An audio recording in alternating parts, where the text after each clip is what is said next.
오늘 우리에게 주시는 하나님의 말씀은 느헤미야 7장 5절에서 60절까지인데요.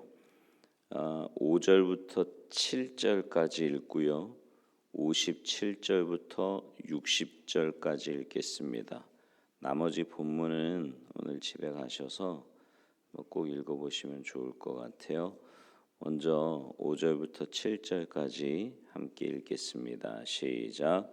내 하나님이 내 마음을 감동하사 귀족들과 민장들과 백성을 모아 그 계보대로 등록하게 하심으로 내가 처음으로 돌아온 자의 계보를 얻었는데 거기에 기록된 것을 보면 옛적에 바벨론 왕 느부갓네살에게 사로잡혀 갔던 자들 중에서 노임을 받고 예루살렘과 유다에 돌아와 각기 자기들의 성읍에 이른 자들 곧 스룹바벨과 예수아와 느헤미야와 아사랴와 라하랴와 나하마니와 모르드게와 빌산과 미스베렛과 비그웨와 느훔과 바하나와 함께 나온 이스라엘 백성의 명수가 이러하니라. 57절에서 60절입니다. 시작. 솔로몬의 신하의 자손은 소대 자손과 소베렛 자손과 브리다 자손과 야알라 자손과 다르곤 자손과 기델 자손과 스바랴 자손과 핫델 자손과 보게렛 하스바임 자손과 아몬 자손이니 모든 느디님 사람과 솔로몬의 신하의 자손이 392명이었느니라. 아멘. 할렐루야. 우리가 어제 읽었던 느헤미야 7장 1절부터 4절 말씀은요, 예루살렘 성벽 재건을 마친 느헤미야가 성의 굳건한 방비를 위해서 성을 방비할 책임자를 선정하고 성의 방비 전략을 지시한 사실을 말씀하고 있는 내용입니다. 물론 느헤미야는 성은 광대하고 거민은 희소한 상태에서 3절과 같은 비상 조치를 취하였지만 이것은 대적의 공격을 막을 수 있는 근본 대책은 되지 못했습니다. 이런 상황에서요, 이제 오늘 본문은 거룩한 성 예루살렘 성의 방비를 위해서 보다 근본적인 조치가 이루어졌음을 보여줍니다. 그것은 뭐냐면 사람들을 이주시켜서 예루살렘의 인구를 증가시키는 것이었습니다. 그리고 이런 시책을 백성들의 원성 없이 합리적으로 시행하기 위해서는 백성들의 가계와 수요를 확인하는 작업이 필수적이었어요. 근데 이런 일련의 과정이 하나님의 인도하심으로 시행된 거예요. 보로 귀한 민들의 수요를 가계별로 계수하기 위해서 일반 백성을 소집하며 그 과정에서 1차 포로 귀한 자들의 족보를 찾아내어 재확인한 사실이 기록된 게 이제 오늘 본문이거든요. 그래서 오늘 본문은 우리가 읽지는 않았지만 거기에 보면 뭐 누구 자손이 얼마고 누구 자손이 얼마고 뭐 어디 사람이 몇 명이고 이게 이제 쭉 기록되어 있는 말씀이거든요. 이제 우리는 여기서 느헤미야의 또 하나의 훌륭한 기획을 보게 되는데요. 슬기롭고 열정적인 자들은 하나님의 영광과 그의 교회를 위해서 항상 이처럼 뭔가를 고민하며 그 방법을 찾아내는 거예요. 느헤미야는 하나님이 다스리고 있는 성읍의 안전, 성벽의 높이와 견고함보다는 주민들의 수와 용맹성에 더욱 좌우된다는 것을 잘 알고 있었습니다. 그러므로 그는 그곳에 거하는 백성들의 수가 매우 적다는 것을 발견하고는 백성들의 수요를 계수하는 게 합당하다고 생각한 거지요. 그것은 어떤 집안이 이전에는 예루살렘에 살다가 지금은 지방으로 이사했는가를 알아내어서 그들을 다시 데려오려고 했던 겁니다. 또한 예루살렘에 와서 집을 짓고 살려는 자들 중에 어떤 집안이 신앙 때문이며 또 어떤 집안이 사업 때문인지를 알고자 했던 거예요. 느헤미야의 이 훌륭한 의도는 어디에서 온 건가? 그는요, 내 하나님이 내 마음을 감동하셨다 이렇게 고백하고 있습니다. 오늘 보면 5절 말씀이거든요.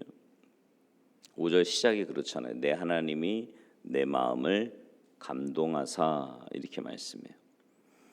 일반적인 지혜나 신앙의 어떤 선한 동기가 우리의 마음속에서 이렇게 떠오를 때가 있잖아요. 그죠? 뭔가 이렇게 믿음의 모습으로 살고 싶고 어떤 선한 일을 하고 싶고 이런 동기가 우리의 마음속에서 떠오른다면 우리는 그것이 하나님께로부터 온 사실임을 인정해야 합니다. 우리 마음을 감동하시는 분은 하나님이세요. 내가 뭐 이렇게 천성이 착하고 뭐 선한 일 하기를 이게 아니고 하나님이 우리의 마음을 감동시키시는 거죠. 왜냐하면 좋은 선물과 훌륭한 일들은 모두 위로부터 오는 것이기 때문입니다. 그분이 지식을 주셨고 또 은혜를 주셨어요. 모든 것은 그분으로부터 나왔으므로 또한 모든 것은 그분에게 속한 것임에 틀림이 없지요.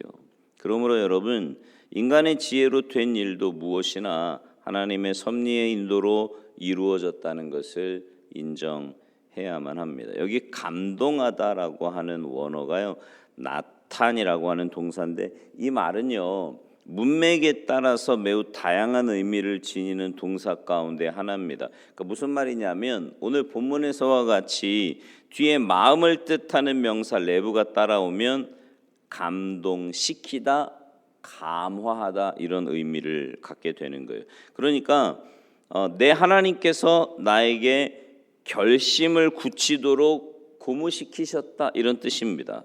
본문은요, 하나님께서 느헤미야에게 인구조사를 할 필요성을 절감케 하셨음을 뜻하는 거죠. 이 말씀을 보면서 그런 생각이 들어요. 여러분이 마음속에 정말 하나님을 사랑하는 마음이 있고 또 주님의 몸된 교회를 사랑하는 마음이 있고 어떻게 해서든지 하나님의 뜻대로 살려고 몸부림치는 그런 모습이 있으면 하나님께서 마음속에요 그런 지혜들을 주시는 거예요. 선한 마음을 주시고 동기를 주시고 그래서 하나님의 뜻을 잘 하나님의 뜻에 맞게끔 할 수 있는 그런 마음과 지혜를 주신다는 거죠.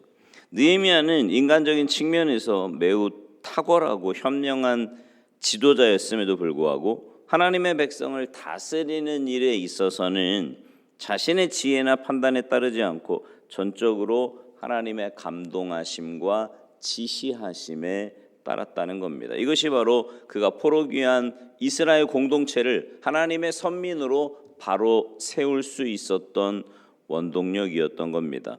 그러면 그는 그 뜻을 실천하는데 어떤 방법을 택했는가? 그는 다스리는 자들과 백성들을 한데 모이게 해서 각 가정의 현 상태, 즉 그들의 수요, 힘, 그리고 거주지 등을 알아보려고 했습니다. 그가 그들을 소집할 때 이미 각기 자기 지역의 현황을 조사해 오도록 명했을 겁니다. 지도자들의 수요가 그리 많지 않았는데 이 일이 속히 이루어진 걸 보면 말이죠. 그의 1차적 조치는 선민 이스라엘 공동체를 소집하는 일이었습니다. 여기서 선민 이스라엘 공동체가 이제 세 부류로 소개되는데 먼저 5절에 나오는 귀인들과 민장과 백성들을 모았습니다. 이거는 이스라엘 공동체를 구성하는 세 계층을 말하는데요. 느헤미야는 일부 계층 사람들이나 자기와 뜻을 쉽게 같이 할 수 있는 소수의 사람들만 모은 게 아니에요. 이들이 비록 직책상의 차이는 있을지라도 선민 이스라엘 공동체의 구성원이라는 점에서 전혀 차별이 없었고요. 뿐만 아니라 이어 진행될 일들이 구성원 전체의 운명과 관련된 중요한 일이었기 때문에 그렇게 한 겁니다. 또 그는 먼저 돌아온 자들의 옛 계보를 검토하고 그것을 현재의 실정과 비교해 봅니다. 여기서 우리가 볼 수 있는 것은 이 말씀이요, 에스라서 2장과 동일해요. 되풀이해 놓은 것이라는 겁니다. 이 사실을 반복한다라는 것은 위대하신 하나님이 각 사람과 각 가정과 그의 영적인 이스라엘의 예배에 참여하기를 즐겨 하신다는 거고요. 하나님은 그들을 각각 살피고 계신다는 사실을 보여주고 있는 겁니다. 하나님은 그에게 속한 자들을 알고 계시고 그들 모두를 아시고 그들의 이름도 다 아세요. 또한 사로잡혀 갔던 자들의 자손들의 계보도 알고 계시고요. 그들에 대해 가지셨던 예전의 뜻을 그대로 이루어 주십니다. 느헤미야에게 이 같은 1차 포로 귀환 자들의 계보가 필요했던 까닭은 자신들이 마땅히 살아야 할 기업에 살지 않고 다른 지방에 살던 사람들을 가려내야 할 필요가 있었기 때문입니다. 그러니까 예루살렘은 막 폐허가 되고 성벽 무너지고 그러니까 별로 살고 싶지가 않은 거죠. 그러니까 지방으로 간 사람들이 있는데 그 성을 든든히 하기 위해서 다시 불러 모아야 되었던 겁니다. 당시에 마땅히 예루살렘에 살아야 될 백성들 중에 상당수가 대적들의 노략질 때문에 성벽이 없었던 예루살렘을 떠나서 보다 안전한 다른 지역으로 이주해서 살았던 것 같습니다. 많은 사람들이 그러지 않았을까요? 그에 따라서 예루살렘은 그 면적에 비해서 주민들의 수가 지나치게 적은 거예요. 그러니까 성의 경비가 힘들 수밖에 없었겠죠. 그러므로 이제 느헤미야는 성전과 성벽이 재건된 예루살렘을 이스라엘 공동체의 구심점으로 삼아서 구속의 역사를 이끌어 나가기 위해서는 대적들의 공격에 충분히 대처할 수 있는 인구가 필요했던 거지요. 그래서 마땅히 본성 예루살렘에 거해야 함에도 불구하고 당시 다른 지역에 살고 있는 사람들을 예루살렘으로 이주시켜야 했던 겁니다. 그러기 위해 객관적인 자료가 필요했는데 이것이 바로 처음으로 돌아온 자들의 계보였습니다. 오늘 그 계보가 쭉 나온 거예요. 여러분, 오늘 우리에게도요 계보가 있습니다. 우리는 다 믿음의 조상 아브라함의 후예들이에요. 그리고 우리의 이름은 모두 주님의 생명책에 기록되어 있는 줄 믿습니다. 믿으시죠? 오케이. 과거 느헤미야 시대에 유다 백성의 계보와 거기에 기록된 이름들이 소중했던 것처럼 우리 역시 하늘의 생명책에 등록되어 있다는 사실은 그 무엇과도 바꿀 수 없는 정말 소중한 축복이고 영광이 아닐 수 없습니다. 그러므로 여러분, 하나님의 생명책에 여러분의 이름이 기록된 사실을 확신하며 감사하시기 바랍니다.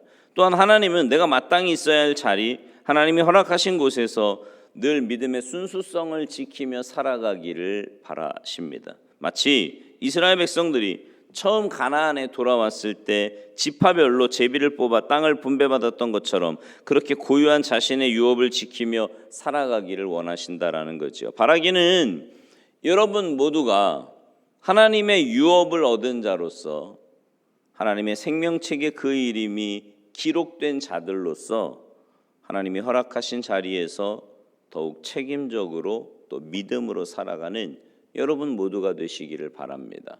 그러니까 우리가 하나님의 자녀로 하나님 나라 백성으로 기록되었고 또 하나님이 지금 이 자리에 우리를 두신 것은 우리를 통해서 하나님이 하시고자 하시는 일들이 있는 거예요. 그게 뭐 공동체를 지키는 거든 아니면 하나님의 뜻을 세워가는 거든 뭐 영혼을 구원하는 일이든 어떤 일이든 말이죠. 그 일들을 감당하기 위해서 여러분을 그 자리에 두셨다라는 겁니다. 이 사실을 깨달으시고 그러니까 천국의 하늘 생명책에 내 이름이 기록되어 있다. 그러면 우리의 삶의 목적은 여기가 아니라 저기인 거예요.